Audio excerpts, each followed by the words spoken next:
Ladies and gentlemen, in this Red Gaming Telecom video, we're going to be further discussing the PlayStation 4's GPU. A couple of developers have weighed in on the GPU primarily, but also spoken about other parts of the system, so we're going to do a brief analysis on this. Now, you may have heard of the rather pretty-looking horror game Dying Light, which is by Techland.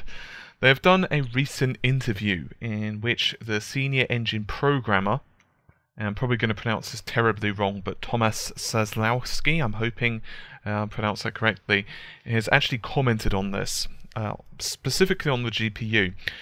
He said the PS4 is a truly fantastic piece of hardware. Its high GPU performance comes from the API, also known as Application Programming Interface, just out of quote for a second, which allows a strict control over all processes and facilitates optimization and experimentation. Obviously, with greater control comes greater responsibility. He's obviously citing the Spider-Man mantra there. For example, for corrected synchronization between processing units, a modern GPU, an adequate API, and a unified CPU/GPU address space allows us to develop new algorithms and techniques that simply were not possible before. A shade of Model 5 hardware working with DX11 was limited in terms of capabilities compared to how the hardware actually could perform, and many of those things were beyond the control. Now the GPU alone is fast enough to not only render high quality visuals at 1080p, but also take on some of the tasks of the main processor. The first presentation of Dying Light for the PS4 is just a taste of what the Chrome Engine 6 can do for the console. So I'm going to do a brief analysis of this, rather short, but actually quite informative piece of information. He was speaking to Gaming Bolt, by the way, and there's quite a bit of information there that, if you read between the lines, is extremely telling on the PlayStation 4. So I'm first of all going to speak about the API. It's actually quite interesting because of recent comments by a lady by the name of Corinne Yu. Now, of course, she's recently joined the Uncharted development team, also known as Naughty Dog, and she's had extensive, experience, actually, in game engine programming. She's basically a star in it. She worked extensively with 343 Industries, who are, of course, responsible for Halo, and when she basically migrated to Naughty Dog, one of the things that she tweeted was that it was absolutely fantastic to have low-level access to the PS4 and not to have to worry about DirectX any longer. She obviously was not enjoying, even slightly, Windows development, which, to be fair, many are starting to echo. So, if you actually read between the lines, they're actually talking a lot about the API. Now, interestingly, as I've said before, so I'm sure some viewers are familiar with this, but the GPU performance of the PS4 is obviously higher than the Xbox One just out of the gate. It has 20 compute units, but 2 are disabled. So that leaves you 1152 shader processors, and together, that gives you about 1.84 teraflops of computing power, right? But the interesting part is that the API is very low level, much lower level than the average PC, simply because of, well, it uses a very thick abstraction layer known as DirectX. Now, this is something that development teams are trying to get around. For example, AMD, their own R&D labs, are trying to push together Mantle, as I'm sure you're aware. And the PS4 has quite a lot in common with Mantle. So another point that they're keen to emphasize is this allows you to do a lot of optimization, and because it's utilizing a CPU GPU address space that's exactly the same, that's obviously Humor. The principle of this is that both the CPU and GPU can access exactly the same memory address store. Now, I'm sure most of you are aware exactly how Humor works, especially if you're a regular viewer on the channel. I've gone extensively into Humor, but if you're not, I'm going to quickly just go over it, just so no one's left behind. The basic premise is that if you there's 3 models, this is rounding it up and being very general, but there are 3 models of memory, typically. One is, for example, the traditional model, which the PS3 uses, PC as well. Basically, the GPU has its own pool of memory, the CPU has its own pool of memory. So, for example, with PC, it has the graphics card memory and it has main system memory. Now this works okay on a PC for the most part because it has large pools of memory. For consoles it could be a bit of a problem, and it doesn't necessarily facilitate itself well for compute, especially when you compare it to the PS4. Well, the PS4 uses a unified address space, which is heterogeneous unified memory access. Now the basic premise is that with unified memory access, which is what the Xbox 360 uses, sure, it's using exactly the same amount of memory, so it has 512 megs, but the memory can be split up however it wants. So rather than, say, the PS3's model where you have 256 for memory, 256 for graphics, you could split the Xbox 360's memory allocation however you wanted. You could have 400 megabytes for either the graphics or for the CPU. You could have 256, whatever you wanted. But the difference is, although you can kind of adjust the slider, the two pieces of memory are separate. So, in other words, it's kind of like this wall. It's constructed. The difference is the wall can be moved, right? With heterogeneous unified memory architecture, the difference is that basically there is no wall. So you have this pool of memory, in this case 8 gigs, and basically if the CPU wants the GPU to compute something for it, all it has to do is say, hey, you know what, I need your help to handle this piece of data that is at this memory address. So let's say the memory address is 182 and you need to compute that piece of data. It doesn't have to copy that piece of data to the GPU's memory space, it just has to do its thing, which makes it a hell of a lot easier. Now that's obviously very generalized and simplifying it, and I have gone into this a lot more in depth, but I don't want to go into it for those of you who are too familiar with it. So if you're curious, you can always do a bit of Googling, or you can just check out Humour on the channel by simply searching.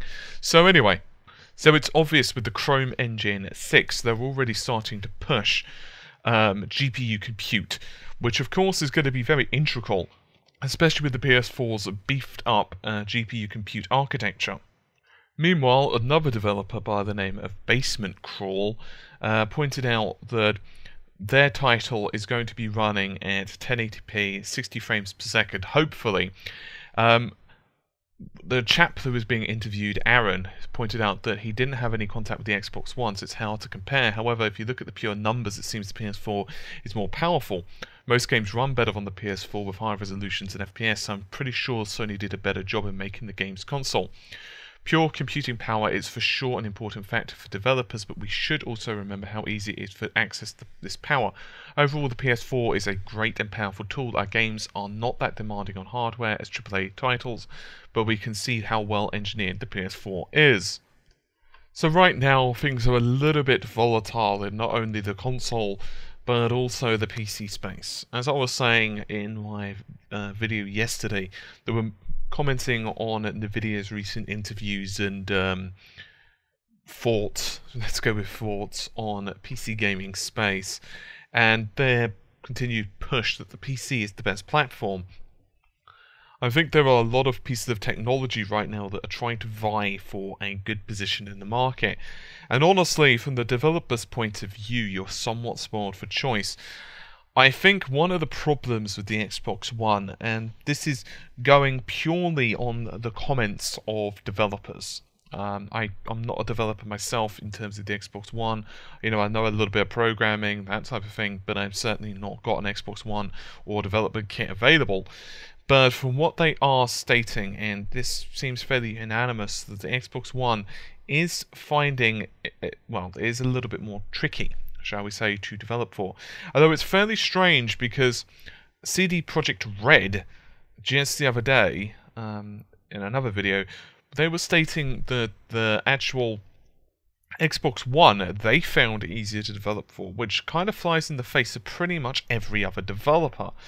Now, some developers are stating that the Xbox One isn't that bad to develop for once you understand it. Other people are saying the Xbox One is a nightmare with the ESRAM.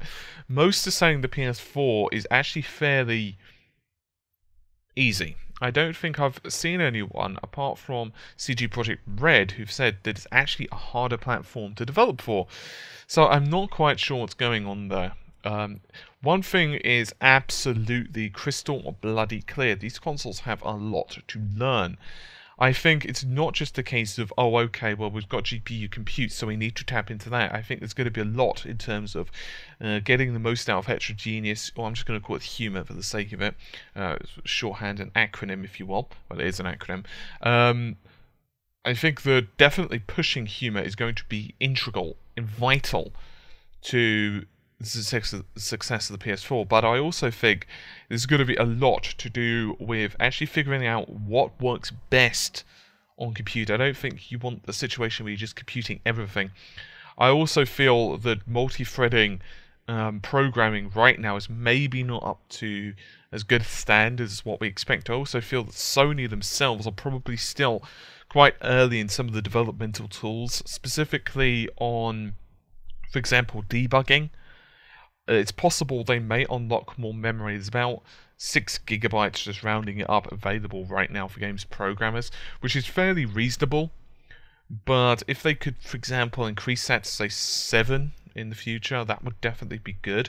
I think right now we're okay, though. But obviously it's still a little bit early.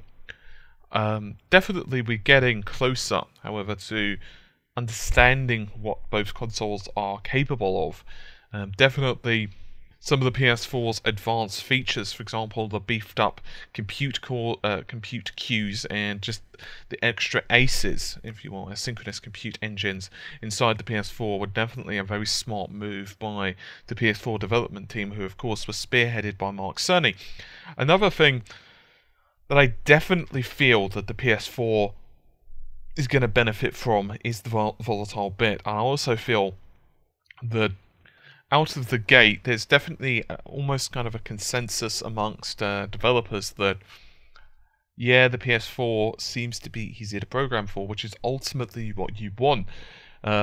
It's the old adage of you want something easy to learn, very hard to master. In other words, you want it easy to begin with, so you could just get into it, but once you understand the basics, then you want plenty to dive into, and the PS4 does seem to do that. It is pretty much, from what we're understanding, that if you're a small team, if you've got, say, 3 or 4 dudes, or ladies, whatever, working for you, in other words, if you're basically just, a bunch of people working from their bedrooms, then you can easily create a platform game or whatever you need to create, and that's it. You don't have to delve really into GPU compute. I mean, you can do if you so desire, but it's not a requirement, it's not mandatory. On the other hand, if you're a large development team or you have a lot of experience in doing, compute work or graphics engines, that type of thing, then by all means, you've got the facilities to do it. I think it's a very smart move of Sony to just give you the option with the API to allow you to delve in as deeply as possible. From CG Project Red's comments, it seems that Microsoft have got that ability, but they've got it somewhat locked down at the moment. Although their comments weren't exactly 100% forthcoming, so it's possible they've got some NDAs, or maybe they just didn't want to disclose, some of their opinions on the machines or whatever. It's a little bit tricky, really, to understand, exactly what they were saying, because their comments were so vague in some areas. I mean, if you're curious about them, I've covered it in the CG Project Red video, which was about 2 days ago, so you can just check it out. You can just search CG Project Red, and you can find lots more information. But regardless, I'm going to get going for this particular video. Hopefully you found it somewhat informative, my good friend, and I'll see you soon. Take care. Bye for now.